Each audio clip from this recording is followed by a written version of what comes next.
Okay, so we're live. Welcome po sa GEG APAC Connect YouTube live webinar. I am Adrian Luke Cruz. I am a Google Educator Group Leader for South Manila and also part of GEG Philippines. So GEG Philippines po is part of a larger community called GEG Asia Pacific Connect or simply GEG. So since yesterday hanggang simultaneously po all around Asia, meron pong GEG APAC Connect conducting different trainings, different webinars for all teachers. Ayan. For topic, we'll be discussing tips on using Google. So, dadaan po tayo ng and then onting good afternoon again po sa mga bagong dating. I'm Adrian Luke Cruz. I am a leader, also Google Certified Innovator. I will be discussing tips and tricks on using Google Forms. So ngayong hapon po, sana po ay maging productive po tayo at sana po may mga ma-pick up po kayo ng mga tips, styles in creating Google Forms. Ayan.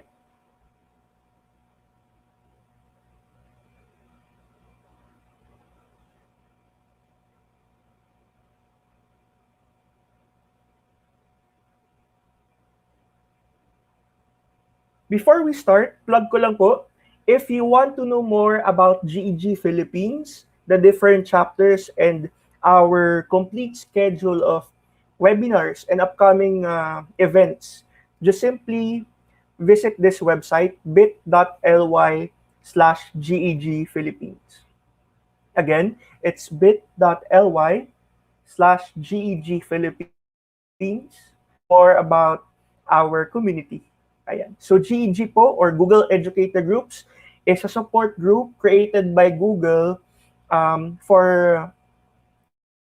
passionate educators para po ang mga teachers natin around the Philippines ay merong go-to place or go-to group wherein they can ask, they can from these teachers on implementing technology, integrating Google for Education tools and other suggested apps. Ayan.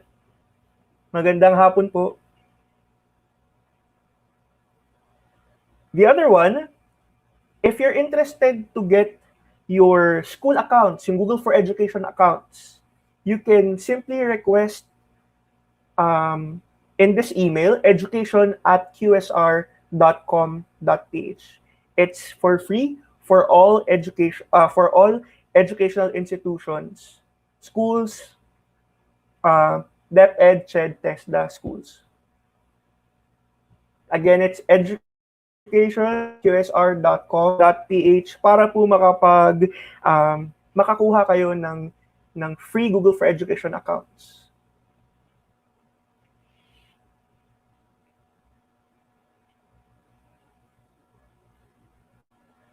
Okay, let's talk about Forms. So si Google Forms ay isang tool ni Google wherein we can create our own forms. Ibig sabihin, we can create quizzes, we can create registration forms, assessments, evaluation forms. So pwede natin to gamitin inside the office. Even for, syempre, para sa school. Marami na pong schools ang gumagamit nito in conducting their online quizzes. May iba rin ho na ginagamit na ang Google Forms for online election. Ayan, election, school, mga for student council election, even for events, let's say Foundation Day, they can create surveys. Ayan. Now, how to access Google Forms? So, madaming questions, madaming mga nagtatanong even before, paano ba natin ma-access itong Google Form or the other Google apps? Kasi ang alam lang namin is Gmail or your Google Drive. So, if Gmail po ang lagi nating go-to place for a Google tool. Makikita lang po natin yung Google Apps icon or what we call waffle. Ito po ang itsura niyan. So itong parang number pad. So nasa topmost right siya ng isang ng isang Google page. So if you click that, yan po yung lalabas. So you can explore all the different apps available by Google. Now, kung hindi po nakita si Google Form, kapag kinlik itong waffle or Google Apps icon, may mas madaling way pa rin to access Google Forms or any other tool. So ito po yan. You just simply type in sa URL box, just type in forms.google.com to quickly access Google Forms without going to Gmail or Drive. Kasi ang nangyayari, ginagawa nating portal si Gmail. So pupunta muna ako kay Gmail para pumunta kay Drive. Or pupunta muna ako kay Gmail para pumunta kay Slides or Docs. So this is the fastest way to go to any Google tool or G Suite tool. So kung Docs po ang gusto nyong puntahan, it's docs.google.com. Kung Forms, ayan, forms.google.com.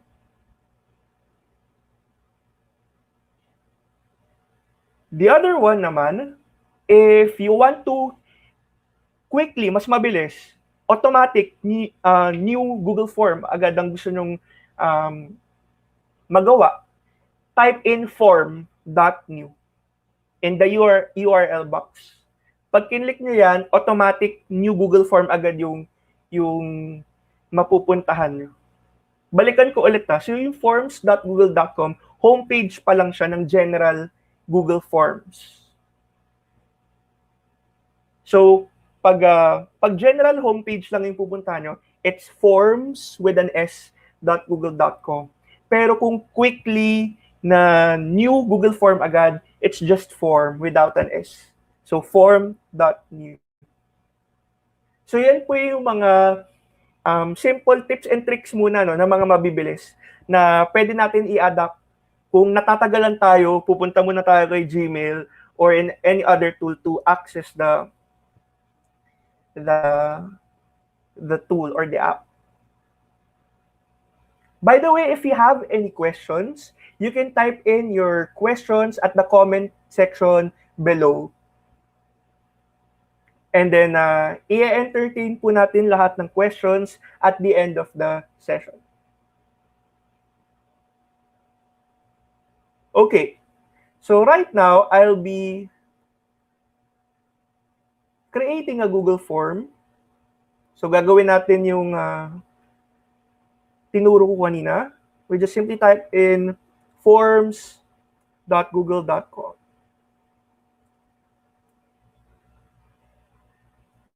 So when I was starting to use Google Tools way back 2013, ang ginagawa ko, pumupunta muna ako at either Google Drive or Google or Gmail para po ma-access to mga to. So yan. So this is the general homepage of Google Form. Now if ang meron dito is blank, you can start from a blank page or blank form, event, feedback, and then meron tayong tinatawag na blank quiz. Yung blank quiz naman po, ito ay if you want to create an online quiz wherein meron ng sagot. So ibig sabihin, less time for you, mas mabilis because once the student answers your quiz, meron ng score kapag tiningnan nyo. Later on, i-discuss din po natin tong how to create your online quizzes. We have event registration, RSVP, contact information. So if you don't want to start from scratch, meron yung mga template na pwedeng pagpilian. So if you're going to explore this in the future, madami po kayong makikita for work, for education, Or simply, if you want to be creative, you can create your own template. Ibaback mo na. Okay. Ang kinagandahan with the Google Form, kapag registered po ang account ninyo or naka-Google for Education account, in the template gallery, pwede po kayo mag-upload ng mga school forms, yung mga template ninyo.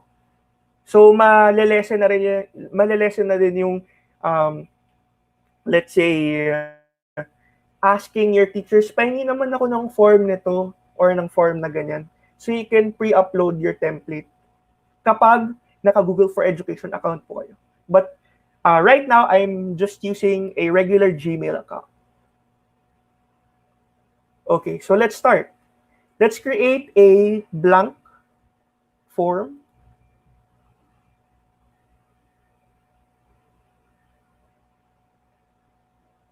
Okay. So itutur ko muna kayo on makikita ninyo on a new untitled form. So on your top left, dito papalit yung plan ng inyong form. So you can put here the title. Let's say if you're going to create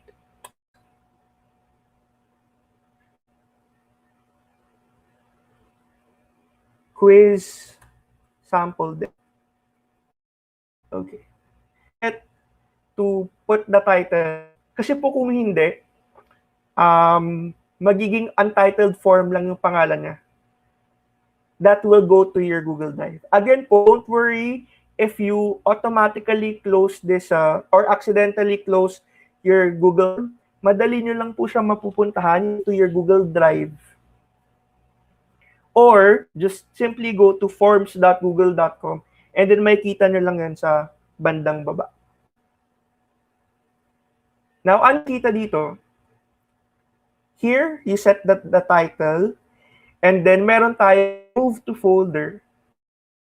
Ito yung icon na to is that from here, you can organize your in your Google Drive. So, meron siyang may pasilip siya on your Google Drive. Then, without going to Google Drive, pwede nyong i-sort na agad saan nyo ba gustong ilagay ito. You can even create a folder here. So let's demo for webinar. So pag kinlik ko ito, automatic po yan at minove here ko in my Google Drive. Meron na siya. So it saves you time.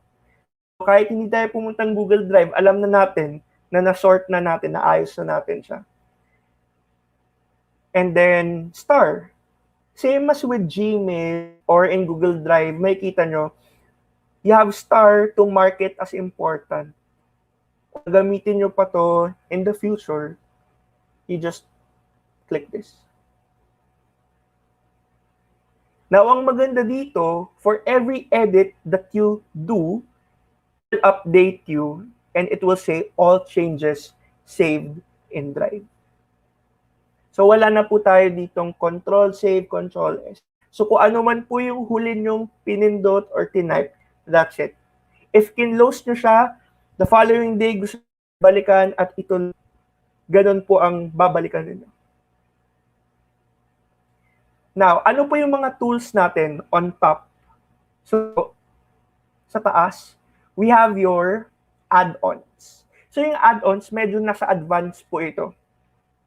If you are downloading third-party apps or what we call extensions, yan, mapupunta. Ako, I've been using some extensions in the past. Later on, I'll be talking about it. So, yan po yung mga, pagkilik ko ito yung mga dina-download ko or ginagamit mga extensions. Now, these extensions will level up or upscale the strength of a regular Google form. So, na-enhance pa yung feature na ni Google Form with these extensions. Kung wala po kayong nakikitang gantong symbol in your own screen, ibig sabihin po, hindi pa po kayo nakakapag-download ng any add-ons for Google Forms specifically. Mag-a-appear lang po ito karon na kayong mga add-ons. Now, this one, the palette symbol would be themes. So if you want to customize your dito po, nung nagsisimula pa po yung Google Forms, may konti lang yung choices ng themes, very standard. But now you can also choose background colors. Depende po yan sa, let's say, ibabagay nyo sa subject ninyo or in your own styling, even for font. So you can be playful with it. Or let's say you have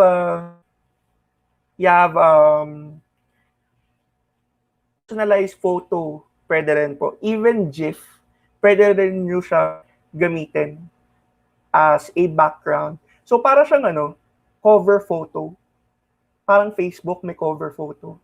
So with this, merong pre-uploaded.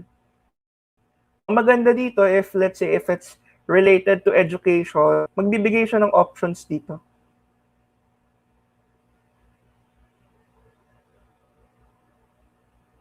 Ayan. For example, kunwari, so I can just pre-uploaded photos. Ayan.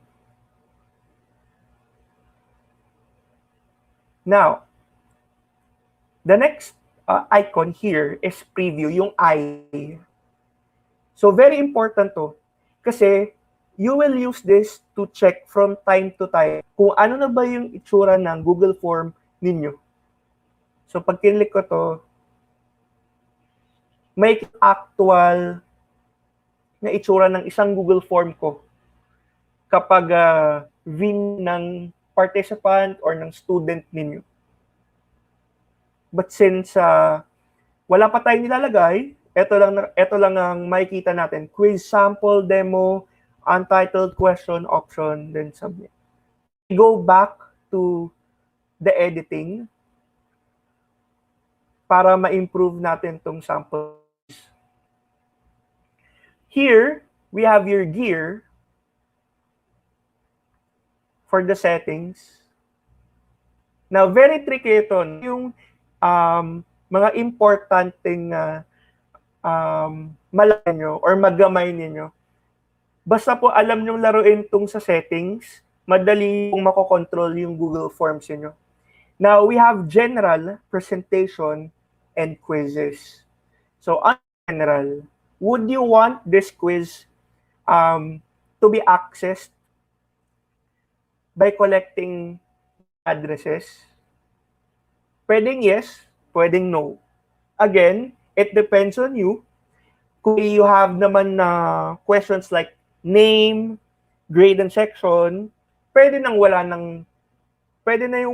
hindi na kayo mag-require ng email address ng students. Then, this one, requires sign-in, limit to 1 response. So, ito, automatic yan. Minamark ko. Because we don't want to have multiple entries from a student sa isang quiz. So, only once lang siyang dapat makapagsagot. And then here, respondents can edit after submit. Again, we're talking about if we're creating a quiz or yung papasagutan sa bata, kahit seat work. So, edit after submit, gusto nyo po ba? Or hindi na? So, I prefer po na hindi na. Because, again, kapag napasa na ng student, tapos baka naisip na, ito pala dapat yung sinagot ko, ayaw nyo naman po na ganun yung mangyari. So, once the student submits, that's it. Wala nang editing pa. So, yan yung mga pwede nyong gawin under general. Now, on the presentation naman,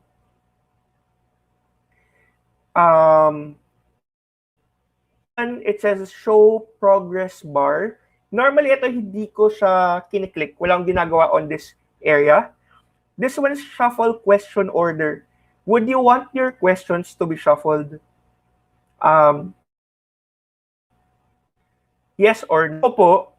Lagi kong ginagawa yung, in my own practice, I always shuffle the questions. The reason why is that, let's say you do it inside the classroom. Asyon po, na nasa loob sila ng classroom, sabay-sabay silang magsasagot. I shuffle it just in case lang na just to prevent cheating or asking from their seatmate. At least kapag naka-shuffle siya, hindi agad magkakaroon ng tanungan because they know it's in a different order. And then another tip, I don't put numbers kapag sa ko, let's say is from 1 to 20, I don't put numbers. Why? Kasi pag shuffle ko, kasama yung yung number dun sa question.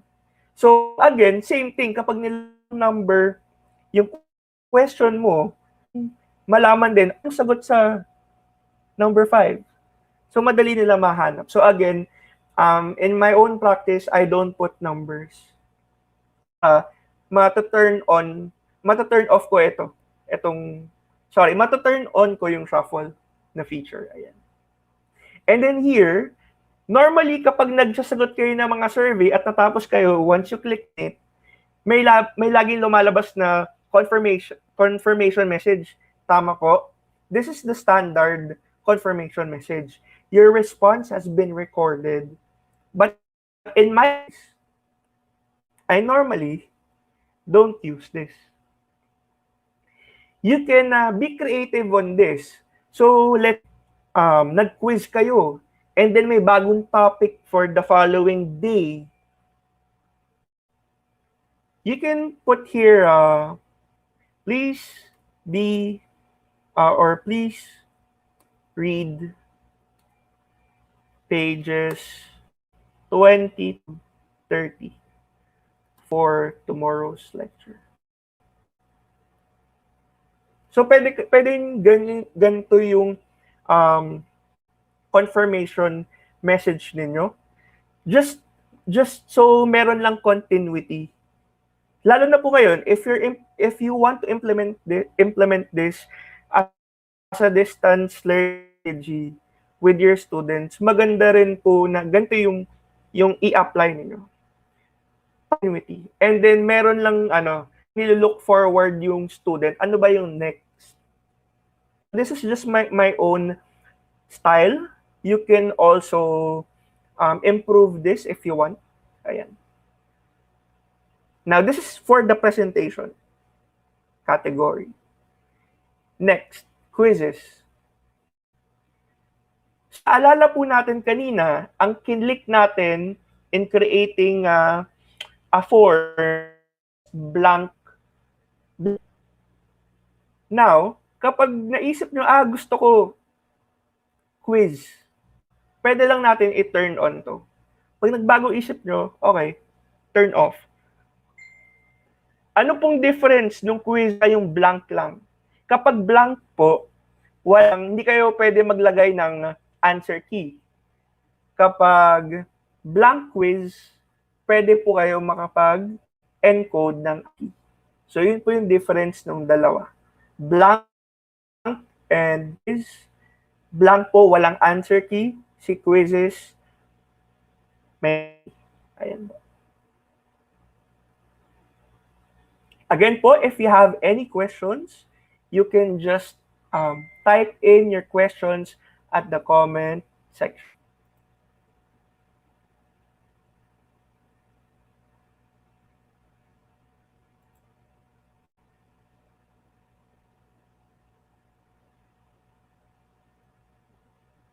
Okay, let's continue po. Meron din pong option dito, release grade.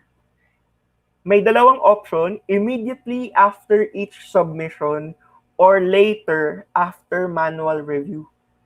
Now, you have an option here. Kung gusto niyo kapag tinake ni student yung yung form ninyo, makikita na niya yung score niya kapag sinubmit ninyo. Or later, after manual review. You can hold first their quizzes or their results just to prevent distribution of answer keys. Kasi pwede po yun eh. Baka may, lalo na kapag pinagawa ninyo at home. Well, this is just it's not that we don't trust our students, pero these are just some techniques that we can use also to prevent yun nga, yung mga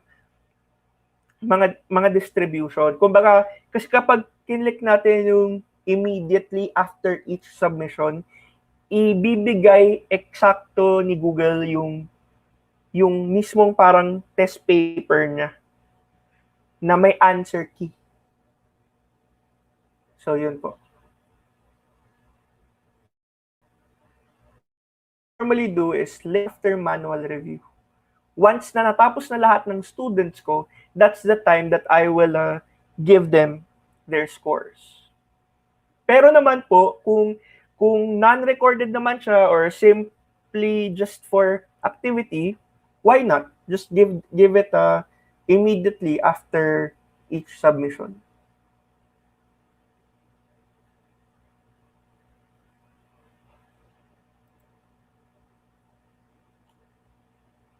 Ayan po. So once we're done with the settings sa general presentation and quizzes, we can now click save. So yun pa lang po, no, yung sa settings natin. Yun po yung mga importanteng malaman natin.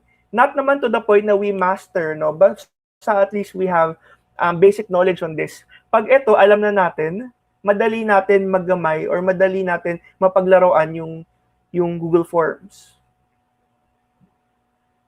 Kasi sometimes, no, we're also scared na, I don't know how to use Google Forms, I'm scared. Baka pag pinagawa ko sa student role after, sometimes meron tayong ganong notion or thinking. So yan. Ito po yan, settings, very important. Next. Meron tayong tinatawag na 3 dots or 3 dots. I always call this as fishball. Mukha siyang fishball. Okay. This one naman, kapag kinlik mo, merong undo, make a copy, move to trash, get pre-filled link, print. Ayan, so meron ding option to print. So pag may nanghingi sa inyo, pwede ba ako humingi ng printed copy nito? Yes, there is a printed copy just in case. Just in case lang po. And then there is add collaborators. Add collaborators, same thing with Google Docs and Slides, para siyang share. You can add collaborators, let's say co-teachers, to help you to compose your quiz. And then there is script editor kung gusto nyo pa ng medyo mas mas stylized pa, you can, if you do scripting, ayan, merong options. And then may add-ons. Again, this is the add-ons. Kapag click niyo yung add-ons, pupunta kayo sa what you call this? G Suite Marketplace or parang Android, parang Play Store. So kapag kinlik nyo yan, dadalhin kayo to parang Play Store. Again, it's called G Suite Marketplace. Kung hindi naman G Suite Marketplace, pwede ding Chrome Web Store, either of the two. So ito yung mga iba-ibang add-ons or na pwede nyong i-check or i-discover. Ano ba tong mga tools na to that could maybe enhance a regular Google form? So most of them are for free. Yun po yung so i-close ko na po. Balik tayo ulit. Add-ons. So yan po yung are the 3 dots. Next.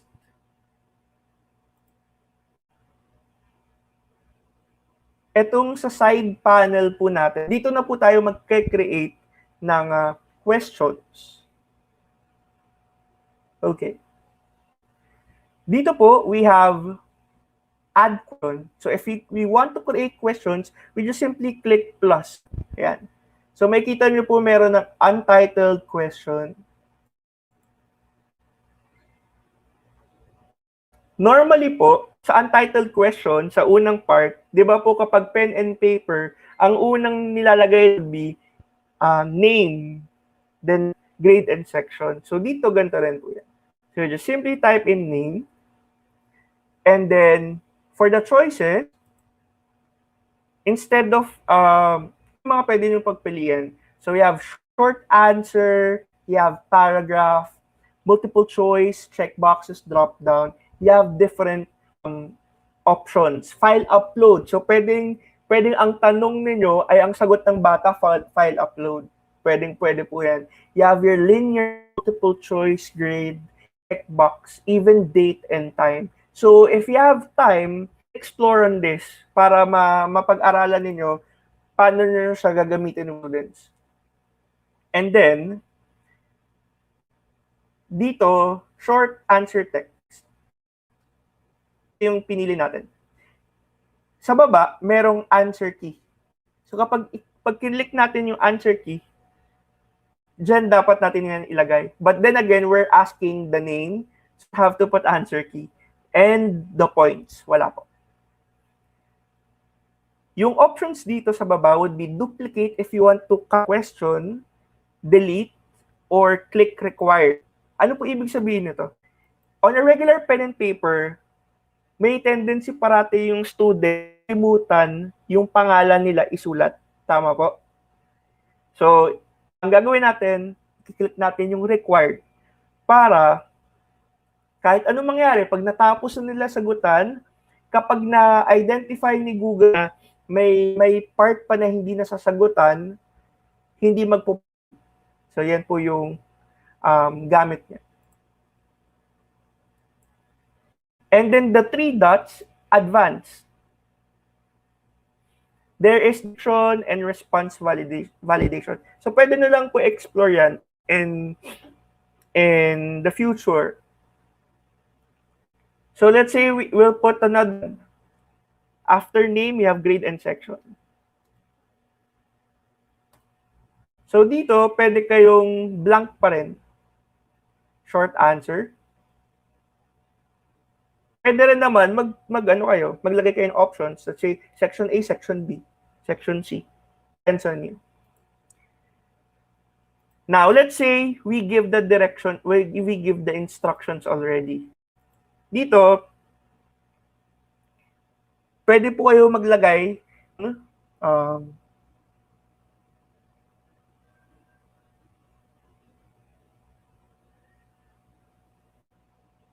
ng instruction. Ayan. Now, ang mga pupong gawin dito, here you have import questions. Now, this is a new feature of Google Form. You can import questions from your old Google Forms. Let's say, if you want to reuse questions, ito lang po yung i-click ninyo. And then you have add title and description. This is naman, we can use, let's say, if you want per section, kunyari, test 1, test 2, test 3. And then, you can put here in the description yung additional instructions.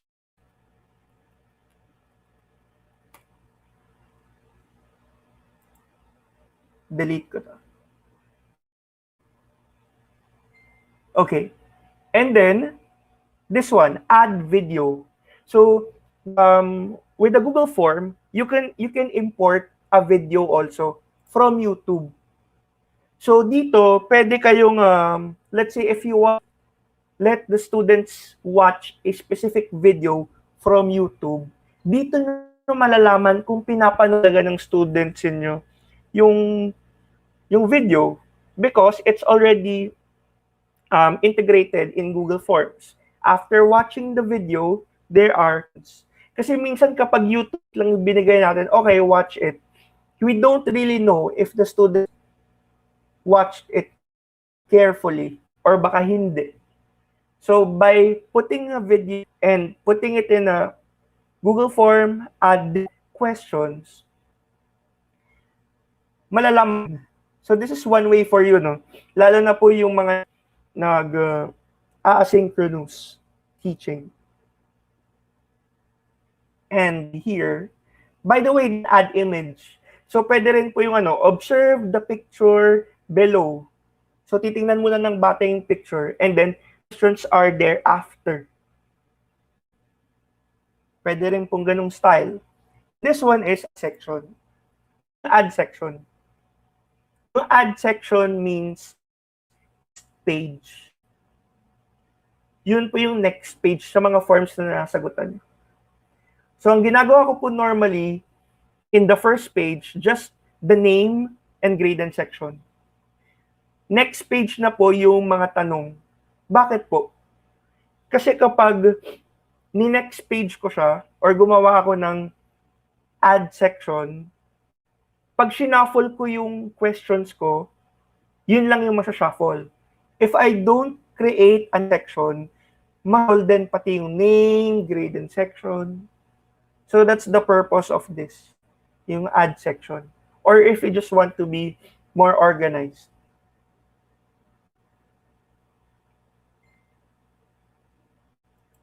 Okay. Assuming this is test 1, and then instruction. Here, I can already ask a question. Sample lang po ito. My question would be, who is the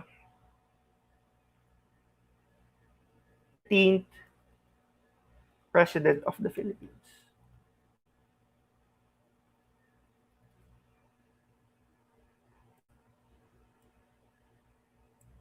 Sorry. I'll add question.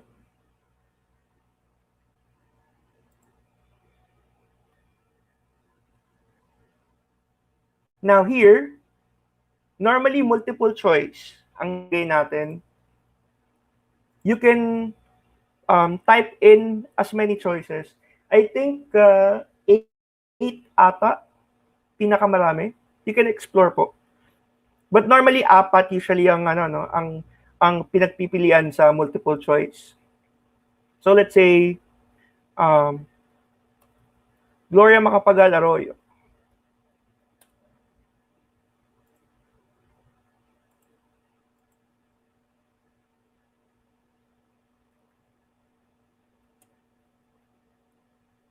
May mga ibang nagtatanong, sir, hindi ko po maklik yung next. Paano po ba yan? So dito po kayo dapat pumunta sa add option para makapag-type in ng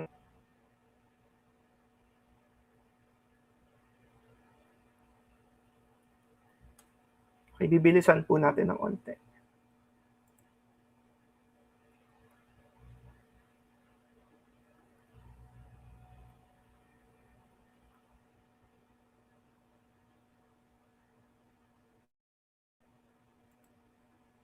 Okay. So now, we put in the answer key. So for the answer key, pipiliin natin sino dito. Let's say the 13th President, Erap Estrada. Ang maganda dito, you can put more details, add answer feedback.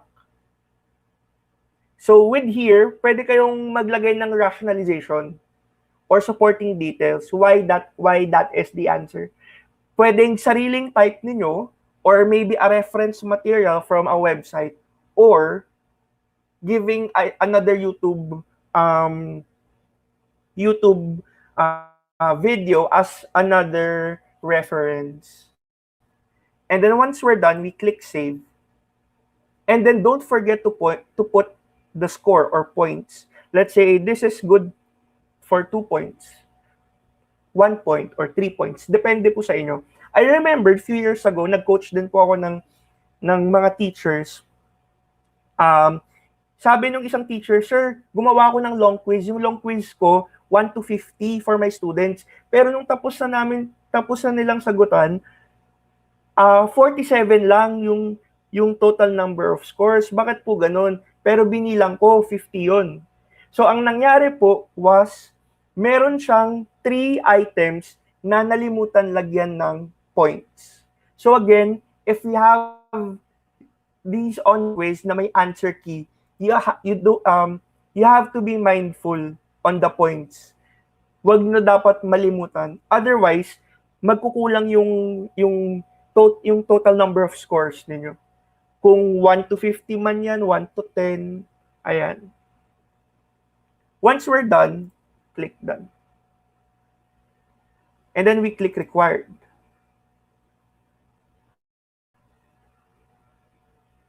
Now, again, ito na po yung purpose ng preview. We want to know kung anong itsura ng ating Google Form.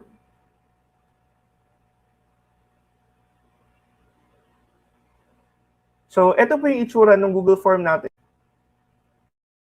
Email address, section name. Kung malalaman natin, baliktad formatting ko. So, we go back to the editing.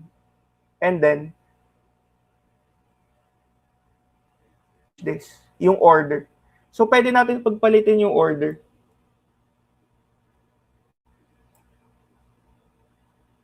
Namumove naman po yung questions. There.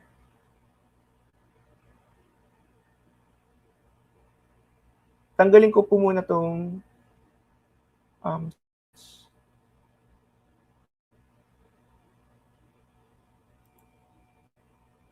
okay.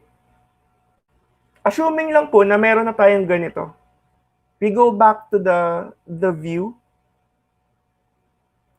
At dahil nag-required po ako, sagutan din to.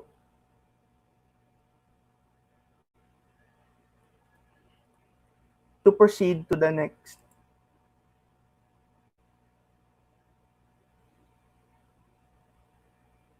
Now, ganito po yung itsura.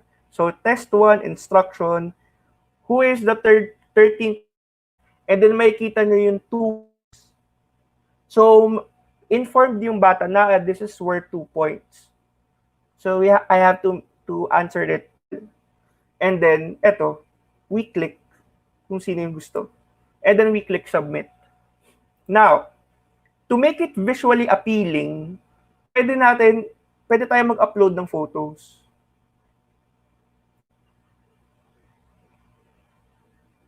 What's not this is that you don't need to have the photos in your device or in your laptop. Pwedeng direct from Google search.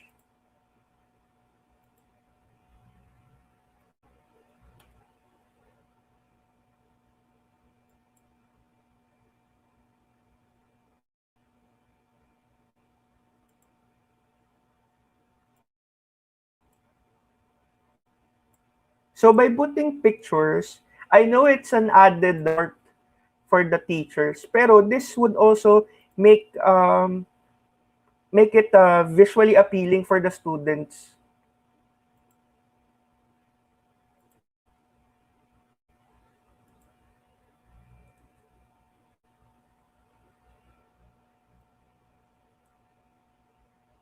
Again po, if you have any questions, you can type questions at the comment section below, and then we'll answer them one by one.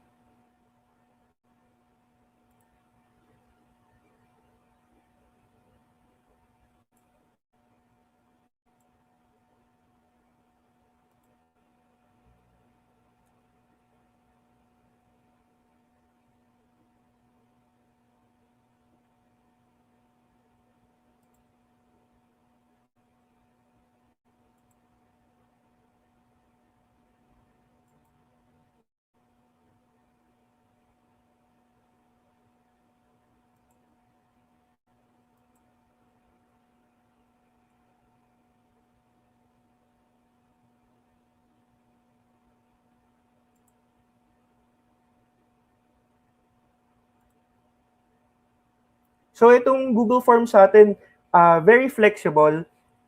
Pwede natin to gamitin in different fields. If you have your own business, pwede po itong Google Forms. Padala na ng forms yung customers niyo para again from there, they can just, click.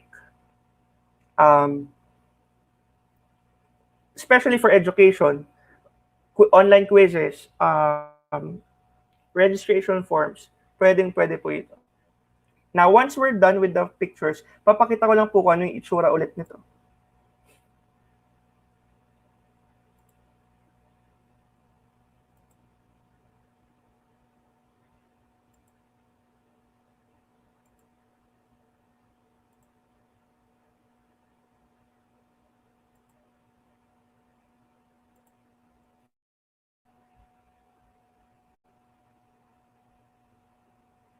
Okay. So here, makikita natin may photos. So again, it becomes more visually appealing.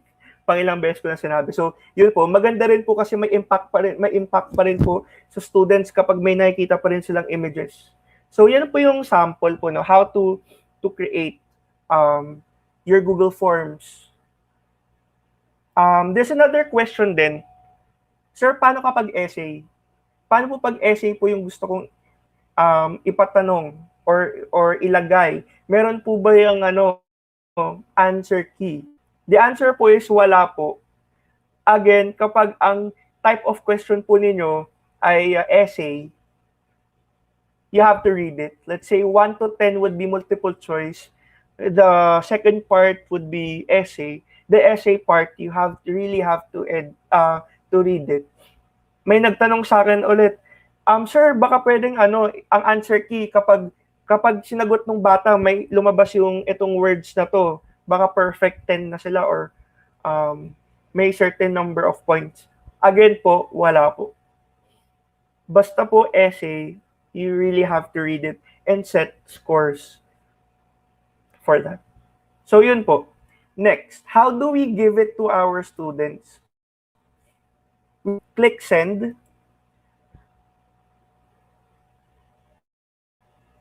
Kapag gusto lang natin pasagutan, we can just type their email addresses.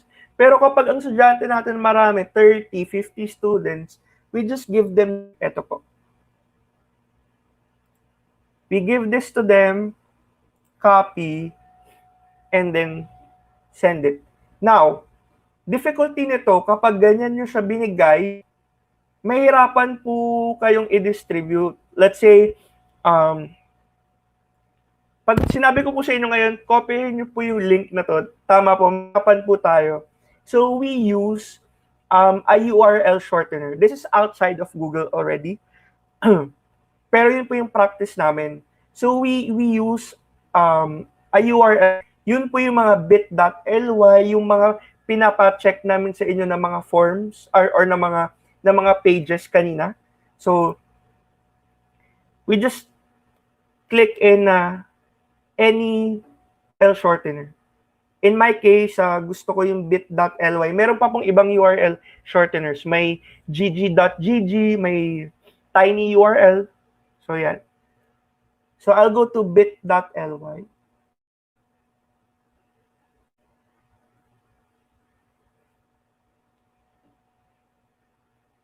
Ang gusto ko po dito sa bit.ly or any URL shortener, you can set an alias. So, yan. Shorten your link. I can paste it here. Yung link. And then shorten.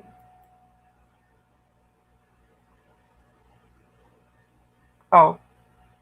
Lipat po tayo. So, I'll use gg.gg.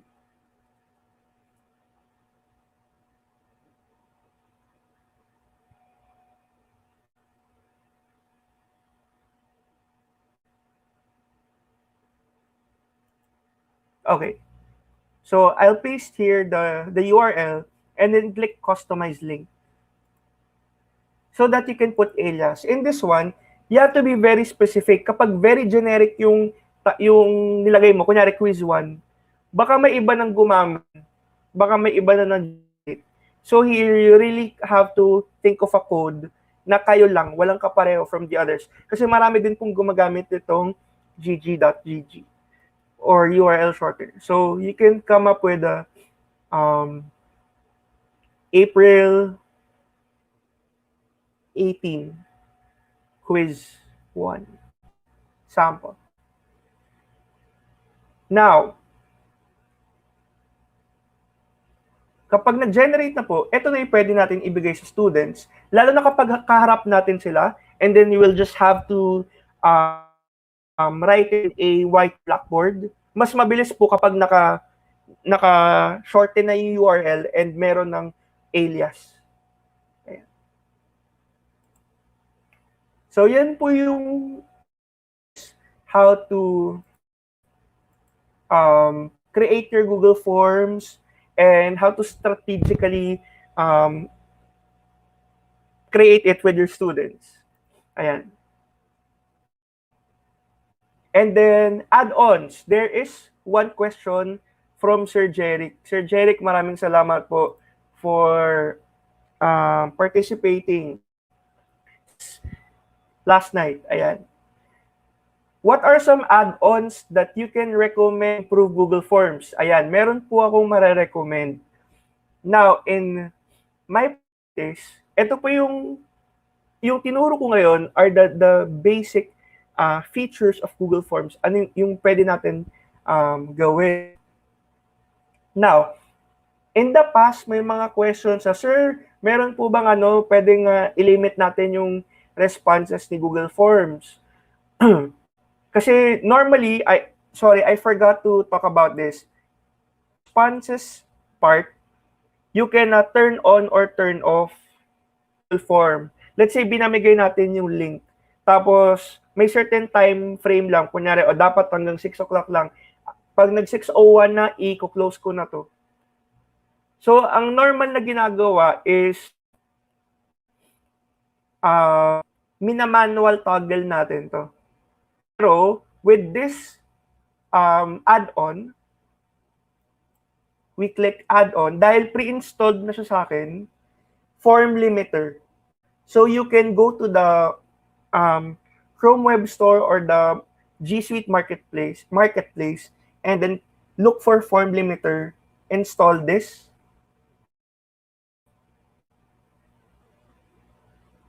Ang ginagawa po ni form limiter is that it can you can put a specific number of iset na pwede yung ilagay or iset yung oras and date and time kung kailan magko-close yung Google Forms.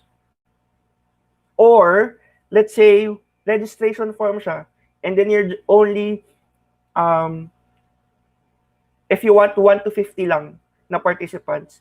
So kapag napuno na ng up to 50, automatic close siya. So yun po yung mga pwede nyong gamitin na add-ons to improve your Google Forms.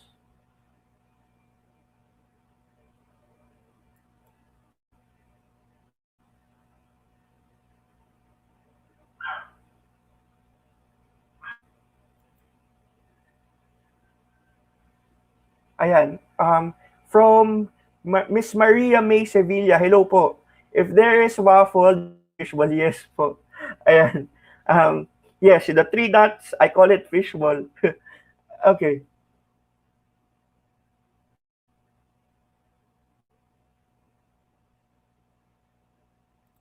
Another one, Ma'am Gertrude, good afternoon po. I believe with this platform, confidentiality and security of students' scores are protected in the system. Am I right? Yes, definitely. With this one, kapag sinagutan to ng students, all the scores will, since tayo yung form, tayo yung kumaga, tayo may master key nito. So lahat ng mako-collect natin here in the responses. I'll show you. So in the responses, dito natin makikita yung mga students na sagot na. What's also good about this is that there is data analysis already. It creates graphs already, chart, na alin yung pinaka um, yung uh, item or number na lahat yan nagkamali. So merong ganun. So even for thesis writing for students, you can also teach this to with them kasi instead of printing and distributing manual forms, papel, ito na yung pwede natin paggamit for the students.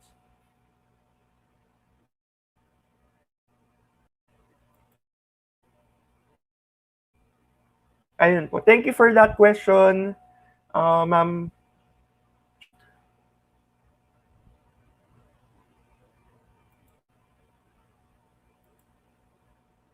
Okay, meron pa pong questions. Thank you very much for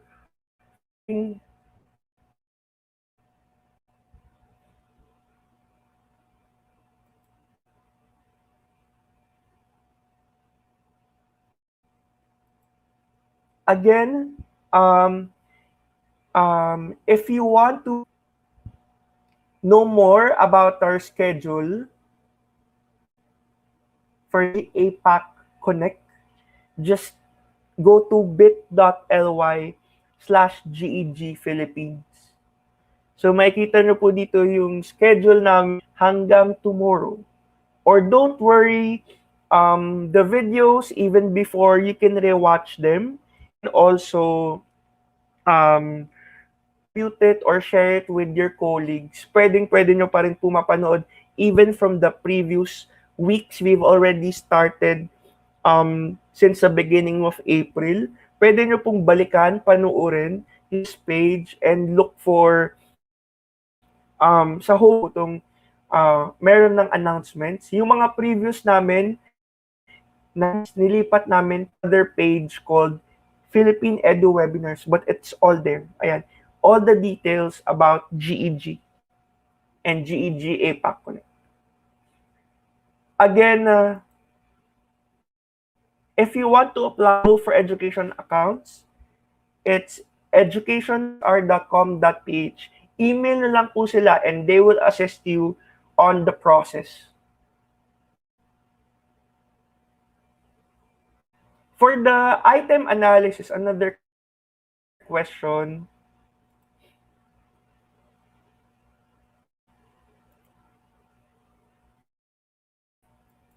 Okay.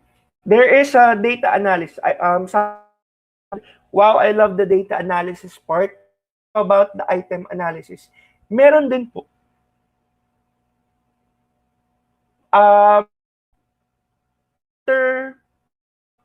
Try to and answer, no?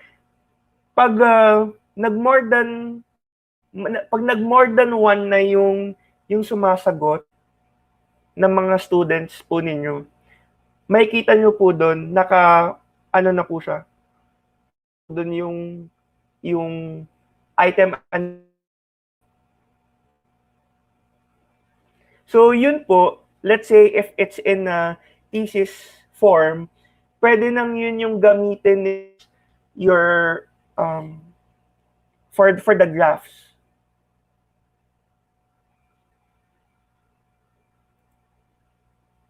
Ayan po. So I'll also be flashing my my email address. So if you want to reach out, if you have questions, inquiry, or if you want me to go to your school to conduct trainings after the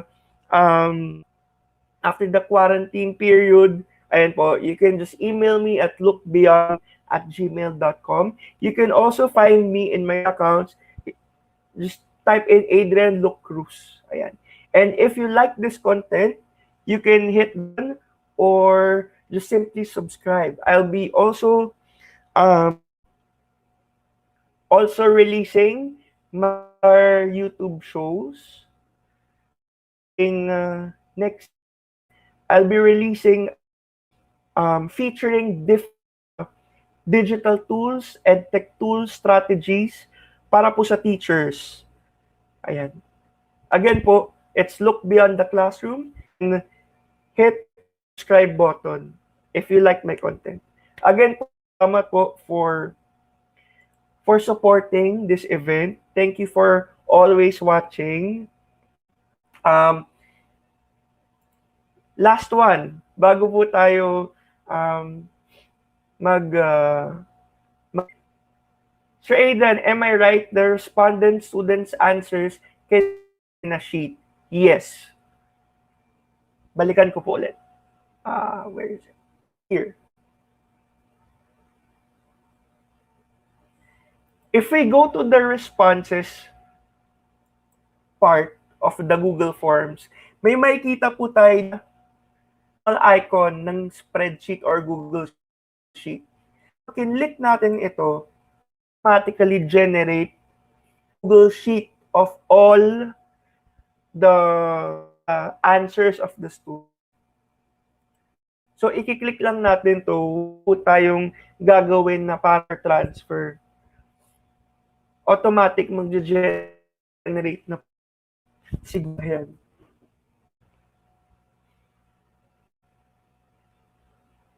of the same name of the Google form. So, ang pangalan ng form is quiz sample demo sheet na quiz demo. And then it says here time.